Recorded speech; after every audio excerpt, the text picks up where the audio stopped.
അധ്യായം 42. മുഖവുര.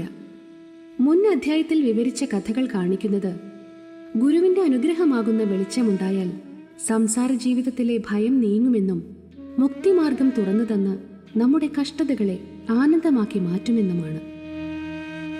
നീ സദാ സദ്ഗുരുപാദങ്ങളെ സ്മരിച്ചാൽ നമ്മുടെ കഷ്ടതകൾ അവസാനിക്കുകയും മരണഭയം നീങ്ങുകയും സംസാര ദുഃഖം ഇല്ലാതാവുകയും ചെയ്യുന്നു. അതുകൊണ്ട് അവനവന്റെ ക്ഷേമത്തിൽ ശ്രദ്ധിക്കുന്നവർ സായിനാഥന്റെ ഈ കഥകളെ ശ്രദ്ധാപൂർവം ധരിച്ച് അവരുടെ മനസ്സ് ശുദ്ധീകരിക്കട്ടെ. തുടക്കത്തിൽ ഹേമത് പാന്ത് ഡോക്ടർ പണ്ഡിറ്റിന്റെ ആരാധനയും ത്രിപുണ്ഡ്രം തൊടിയിച്ചതും പറയുന്നു. ഇത് 11-ാം അധ്യായത്തിൽ പ്രതിപാദിച്ചിരിക്കയാൽ ഇവിടെ ആവർത്തിക്കുന്നില്ല. മുൻകൂട്ടിയുള്ള സൂചന. വായനക്കാർ ഇതുവരെ കേട്ടത് ബാബയുടെ ജീവിത കഥകളാണ്. ഇനി അവർ ശ്രദ്ധാപൂർവം ബാബയുടെ അന്ത്യയാത്രയെപ്പറ്റി കേൾക്കട്ടെ. 1918 സെപ്റ്റംബർ 28-ാം തീയതി ബാബയ്ക്ക് ചെറിയൊരു ജ്വരബാധയുണ്ടായി. ജ്വരം 2-3 ദിവസങ്ങളോളമേ ഉണ്ടായിരുന്നുള്ളൂവെങ്കിലും അതിനുശേഷം ബാബ ഭക്ഷണം ഉപേക്ഷിച്ചതുകൊണ്ട് കൂടെ കൂടെ ക്ഷീണിതനായിത്തീർന്നു. 17-ാം ദിവസം, അതായത് 1918 ഒക്ടോബർ 15-ാം തീയതി ചൊവ്വാഴ്ച വൈകുന്നേരം ബാബ ഇഹലോകവാസം വെടിഞ്ഞു. ഇതിന് 2 കൊല്ലങ്ങൾക്ക് മുൻപ്, അതായത് 1916-ൽ ബാബ തൻ്റെ അന്ത്യത്തെപ്പറ്റി സൂചന നൽകിയിരുന്നെങ്കിലും ആരും അത്ര കണക്കാക്കിയില്ല. അത് ഇപ്രകാരമാണ് ഉണ്ടായത്. വിജയദശമി, അതായത് ദസറ ദിവസം ആളുകൾ സീമാലംഘൻ, അതായത് ഗ്രാമാതിർത്തി കടക്കൽ എന്ന ചടങ്ങ് കഴിഞ്ഞ് മടങ്ങി വരുമ്പോൾ ബാബയെ അത്യധികം കോപിഷ്ഠനായി കണ്ടു. ബാബ തലക്കെട്ടും കഫ്നിയും ലങ്കോട്ടിയും എല്ലാം അഴിച്ച് മുന്നിലുള്ള ധുനിയിലിട്ട് ദഹിപ്പിച്ചു. ഇത് കത്തിപ്പിടിച്ച് ധുനിയിലെ അഗ്നി പ്രകാശിക്കുകയും ചെയ്തു. ബാബ പൂർണ്ണ നഗ്നനായി കണ്ണ് തീക്കനൽ പോലെ ജ്വലിപ്പിച്ച് അലറി, എടാ കൊള്ളരുതാത്തവരെ, ഇപ്പോൾ വന്ന് നോക്കിൻ ഞാൻ മുസ്ലിമോ ഹിന്ദുവോ എന്ന്. എല്ലാവരും ഭയപ്പെട്ട് വിറച്ചു. ഒരുത്തനും ബാബയെ സമീപിക്കാൻ ധൈര്യം വന്നില്ല. കുറെ കഴിഞ്ഞപ്പോൾ കുഷ്ഠരോഗിയും ഭക്തനുമായ ഭാഗോജി ഷിൻഡെ ഒരുവിധം ധൈര്യം അവലംബിച്ച് ബാബയെ സമീപിച്ച് ഒരു ലങ്കോട്ടി കെട്ടിക്കൊടുക്കുന്നതിൽ വിജയിച്ചു. എന്നിട്ട്, ബാബ, എന്താണിതൊക്കെ?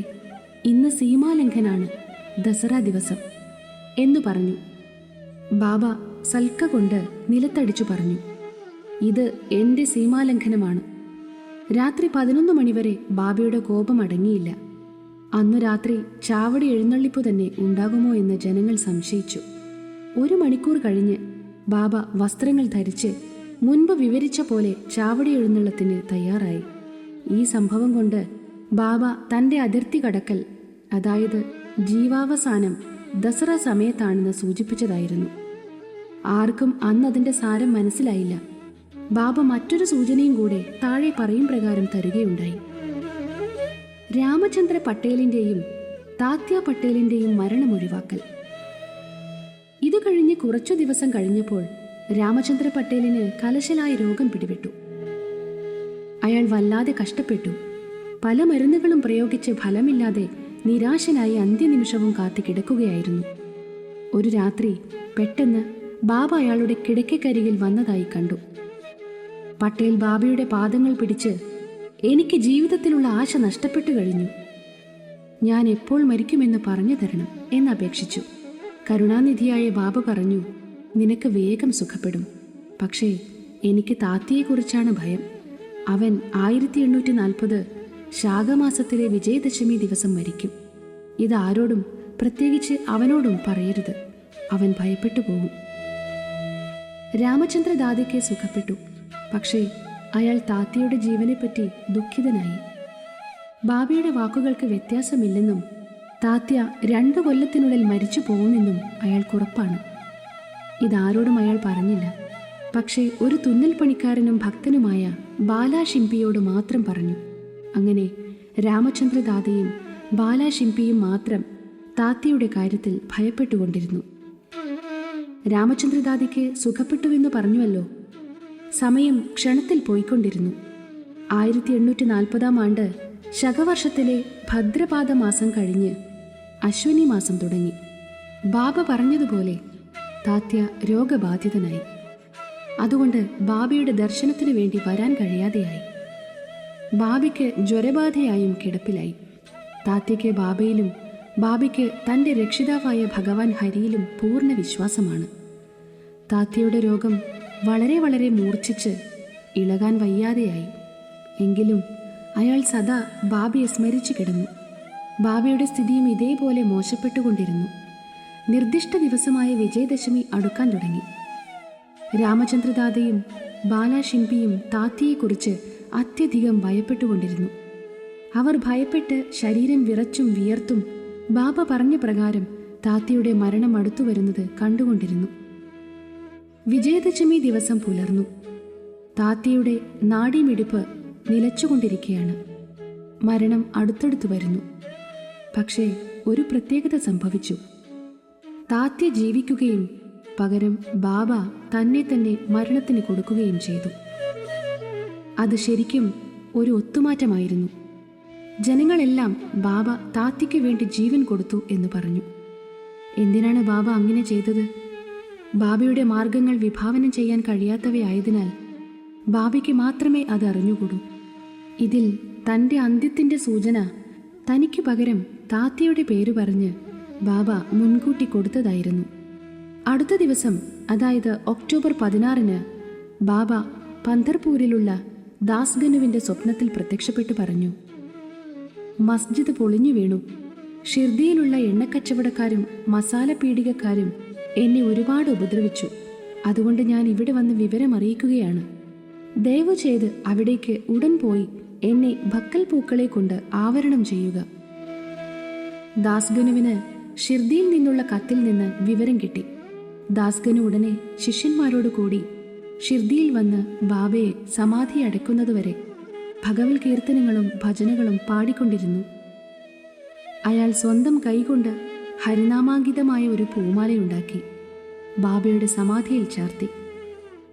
സ്വന്തം ചിലവിൽ ബാബയുടെ സ്മരണയ്ക്കായി പരക്കെ അന്നദാനവും നടത്തി. ലക്ഷ്മിഭായിക്ക് ധർമ്മം കൊടുക്കൽ. വിജയദശമി ദിവസം ഹിന്ദുക്കൾക്ക് ഏറ്റവും മംഗളകരമായ ദിവസമാണ്. അത്തരം ഒരു ദിവസം ബാബ തൻ്റെ സീമാലംഘനത്തിന് തിരഞ്ഞെടുത്തത് അനുയോജ്യമായി. കുറച്ചു ദിവസം മുമ്പ് മുതൽക്കേ സുഖമില്ലാതെ കിടപ്പിലായെങ്കിലും ആന്തരികമായി ബാബ എല്ലായ്പ്പോഴും ബോധവാനായിരുന്നു. അന്ത്യനിമിഷത്തിന് അല്പം മുമ്പ് ബാബ ആരുടെയും സഹായം കൂടാതെ എഴുന്നേറ്റിരുന്ന് വളരെ സുഖപ്പെട്ട പോലെ പെരുമാറി. ജനങ്ങൾ അപകടസ്ഥിതി കഴിഞ്ഞെന്നും ബാബ സുഖപ്പെട്ടു വരികയാണെന്നും കരുതി. ബാബയ്ക്ക് താൻ അന്ത്യശ്വാസം വലിക്കാൻ പോവുകയാണെന്നറിയാമായിരുന്നതിനാൽ ലക്ഷ്മിബായി ഷിൻഡേക്ക് കുറച്ച് ധർമ്മം കൊടുക്കാൻ നിശ്ചയിച്ചതായിരുന്നു. ബാബ എല്ലാ ജീവജാലങ്ങളിലും കുടികൊള്ളുന്നു. ഈ ലക്ഷ്മിബായി ഷിൻഡെ സൽസ്വഭാവിയും സാമാന്യം ധനസ്ഥിതിയുള്ളവരുമായിരുന്നു. അവർ രാവും പകലും മസ്ജിദിൽ പണിയെടുക്കും. രാത്രികാലങ്ങളിൽ ഭഗത് മാലസപതി, താത്യ, ലക്ഷ്മിബായി ഇവരൊഴികെ ആരെയും മസ്ജിദിൽ പ്രവേശിക്കാൻ അനുവദിച്ചിരുന്നില്ല. ഒരിക്കൽ ബാബയും താത്യയും കൂടി മസ്ജിദിലിരിക്കുമ്പോൾ ലക്ഷ്മിബായി വന്ന് ബാബയെ വണങ്ങി. ബാബ അവരോട്, ഓഹ് ലക്ഷ്മി, എനിക്ക് വല്ലാതെ വിശക്കുന്നു എന്ന് പറഞ്ഞു. അവർ ഉടനെ, ബാബ, ഒരു നിമിഷത്തിനുള്ളിൽ ഞാൻ ഭക്ഷണം കൊണ്ടുവരാം എന്ന് പറഞ്ഞ് ഓടിപ്പോയി. അവർ റൊട്ടിയും പച്ചക്കറിയും കൊണ്ടുവന്ന് ബാബയുടെ മുന്നിൽ വെച്ചു. ബാബ അതെടുത്ത് ഒരു നായയ്ക്ക് കൊടുത്തു. അപ്പോൾ, ഇതെന്താണ് ബാബ എന്നെ വെറുതെ ബുദ്ധിമുട്ടിച്ചത്? ഞാൻ ഓടിപ്പോയി എൻ്റെ സ്വന്തം കൈകൊണ്ട് ഭക്ഷണം തയ്യാറാക്കി കൊണ്ടുവന്നത് അവിടുന്ന് തൊടുക പോലും ചെയ്യാതെ നായയ്ക്ക് കൊടുത്തു എന്ന് പറഞ്ഞു. ബാബ അതിന്, നീ എന്തിന് വെറുതെ വ്യസനിക്കുന്നു? നായയുടെ വിശപ്പ് മാറ്റൽ എൻ്റെ വിശപ്പ് മാറ്റൽ തന്നെയാണ്. നായയ്ക്ക് ഒരു ആത്മാവുണ്ട്. ജീവി വ്യത്യസ്തനായിരുന്നോട്ടെ, പക്ഷേ എല്ലാവരുടെയും വിശപ്പ് ഒരുപോലെയാണ്. ചിലവ അത് പറയും, ചിലവ മൂകജീവികളാണ്. ഒരു കാര്യം മനസ്സിലാക്കൂ, ആരാണ് വിശക്കുന്ന ജീവികൾക്ക് ഭക്ഷണം കൊടുക്കുന്നത്? അവർ എന്നെയാണ് ഊട്ടുന്നത്. ഇത് ഒരു വിശ്വസത്യമായി കരുതിക്കോളൂ എന്നാണ് മറുപടി പറഞ്ഞത്. ഇതൊരു നിസാര സംഭവമാണെങ്കിലും ബാബ അതുകൊണ്ട് ഒരു മഹത്തായ ആധ്യാത്മിക സത്യമാണ് പ്രചരിപ്പിച്ചത്. ആ സത്യത്തെ എങ്ങനെയാണ് മറ്റൊരാളെ വേദനിപ്പിക്കാതെ പ്രായോഗികമാക്കുക എന്ന് ബാബ കാണിച്ചു തന്നു. അന്നു മുതൽ നിത്യവും ലക്ഷ്മിബായി സ്നേഹഭക്തികളോടെ ബാബയ്ക്ക് പാലും റൊട്ടിയും കൊടുക്കാൻ തുടങ്ങി. ബാബ അത് ആസ്വാദനത്തോടെ സ്വീകരിച്ച് ഭക്ഷിക്കുമായിരുന്നു. അതിൽ നിന്ന് കുറച്ച് ബാബയെടുത്ത് ബാക്കി ലക്ഷ്മിബായിയുടെ കയ്യിൽ തന്നെ കൊടുത്ത് രാധാകൃഷ്ണമായിക്ക് എത്തിച്ചു കൊടുക്കുമായിരുന്നു. അവർ ബാബയുടെ ഉച്ഛിഷ്ടം പ്രസാദം എന്ന നിലയ്ക്ക് സ്വീകരിച്ച് ആസ്വദിക്കുകയും ചെയ്യും. ഈ ഭക്ഷണത്തിന്റെ കഥ ഒരു വ്യതിയാനമായി കരുതരുത്. ഏതു പ്രകാരം സായിബാബ എല്ലാ ജീവജാലങ്ങളിലും കുടികൊള്ളുന്നുവെന്നും അവയെ എങ്ങനെ പുരോഗമിപ്പിച്ചുവെന്നും തെളിയിക്കുന്നു. സായിബാബ സർവവ്യാപിയും ജനനമരണങ്ങളില്ലാത്ത അമരനുമാണ്. ബാബ ലക്ഷ്മിബായിയുടെ സേവനങ്ങളെ സ്മരിച്ചു. ബാബയ്ക്ക് എങ്ങനെ അവരെ വിസ്മരിക്കാനാവും? ദേഹവിയോഗത്തിന് അല്പം മുമ്പ് ബാബ തൻ്റെ പോക്കറ്റിൽ കൈയിട്ട് ആദ്യം 5 ഉറുപ്പിക എടുത്ത് അവർക്ക് കൊടുത്തു.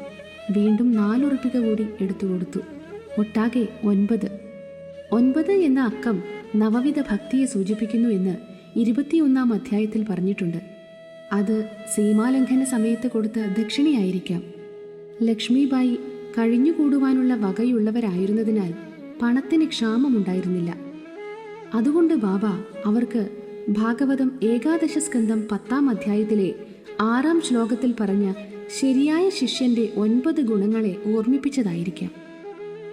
അതിൽ ആദ്യം 5-ഉം പിന്നീട് 4-ഉം ഗുണങ്ങളാണ് ആദ്യത്തെ 2 വരികളിൽ പറയുന്നത്. അമാന്യ മത്സരോദക്ഷോ നിർമ്മമോ ദൃഢ സൗഹൃദ അസത്വരോർത്ഥ ജിജ്ഞാസുരമസൂയൂരമോഘവ. ബാബ ആ ചിട്ടയിൽ തന്നെ ആദ്യം 5 ഉറുപ്പികയും പിന്നീട് 4 ഉറുപ്പികയും കൂടി ഒട്ടാകെ 9 ഉറുപ്പികയാണ് കൊടുത്തത്. 9 അല്ല, 9 ഉറുപ്പികയുടെ എത്രയോ ഗുണിതങ്ങൾ അവരുടെ കയ്യിൽ വന്നുവെങ്കിലും ഈ 9 ഉറുപ്പിക എന്നും ലക്ഷ്മിബായി ഓർമ്മവെ. ഇപ്പോഴും ഇവയിൽ 7 എണ്ണം ആ വീട്ടിൽ ചില്ലിട്ട് സൂക്ഷിച്ചിട്ടുണ്ട്. വിക്ടോറിയ റാണിയുടെ തലയുള്ള നാണ്യങ്ങളാണ്. വളരെ ശ്രദ്ധാലുവും ബോധവാനുമായിരുന്നതിനാൽ ബാബ അന്ത്യനിമിഷത്തിൽ മറ്റു ചില മുൻകരുതലുകളും കൂടിയെടുത്തു. ഭക്തന്മാരോടുള്ള സ്നേഹം കൊണ്ട് തനിക്ക് ഒരു വിഷമവും തോന്നരുതെന്ന് കരുതി അവരെ എല്ലാവരെയും പറഞ്ഞയച്ചു. കാക്കാ സാഹിബ് ദീക്ഷിത്, ബാപ്പു സാഹിബ് ഭൂട്ടി മുതലായവരെല്ലാം ഉത്കണ്ഠയോടുകൂടി ബാബയ്ക്ക് എന്തു സംഭവിക്കുമെന്നറിയാതെ മസ്ജിദിൽ കാത്തിരിക്കുകയായിരുന്നു. ബാബ അവരോടെല്ലാം വാടയിൽ പോയി ഭക്ഷണം കഴിച്ചു വരാൻ പറഞ്ഞ് അവിടെ നിന്നയച്ചു. അവർക്ക് ബാബയുടെ മുന്നിൽ നിന്ന് പോവാനും വയ്യ, ബാബയുടെ കൽപ്പന അനുസരിക്കാതിരിക്കാനും വയ്യെന്നായി. എന്നിട്ട് വിഷാദമനസ്കരായി മടിച്ചു അവർ വാടയിലേക്ക് പോയി. അവർക്ക് ബാബയുടെ കാര്യം ഗൗരവാവഹമാണെന്ന് അറിയാമായിരുന്നു. അവർ ഭക്ഷണത്തിനിരുന്നെങ്കിലും മനസ്സ് ബാബയുടെ അടുക്കലായിരുന്നു. ഭക്ഷണം കഴിക്കുന്നതിന് മുൻപ് തന്നെ ബാബ ദേഹത്യാഗം ചെയ്ത വിവരം അവർക്ക് കിട്ടി. ഭക്ഷണം അവിടെയിട്ട് അവർ മസ്ജിദിലേക്ക് ഓടിച്ചെന്നപ്പോൾ ബാബ ബയ്യാജിയുടെ മടിയിൽ അന്ത്യവിശ്രമം കൊള്ളുന്നതാണ് കണ്ടത്. ബാബ നിലത്ത് വീഴുകയോ കിടക്കയിൽ കിടക്കുകയോ ചെയ്തില്ല. ബാബ സ്വന്തം ഇരിപ്പിടത്തിലിരുന്ന് കൈകൊണ്ട് ധർമ്മം കൊടുത്തുകൊണ്ടാണ് ദേഹവിയോഗം ചെയ്തത്. ഋഷിമാർ അവതരിച്ച് ലോകത്തിൽ വരുന്നത് നിശ്ചിതമായ പ്രവർത്തനങ്ങൾക്കാണ്. അത് പൂർത്തിയായി കഴിഞ്ഞാൽ അവർ വന്ന പോലെ ശാന്തമായും അനായാസമായും കടന്നു പോകുന്നു. ശ്രീ സായിയെ നമിക്കുവിൻ. ലോകശാന്തി ഭവിക്കട്ടെ.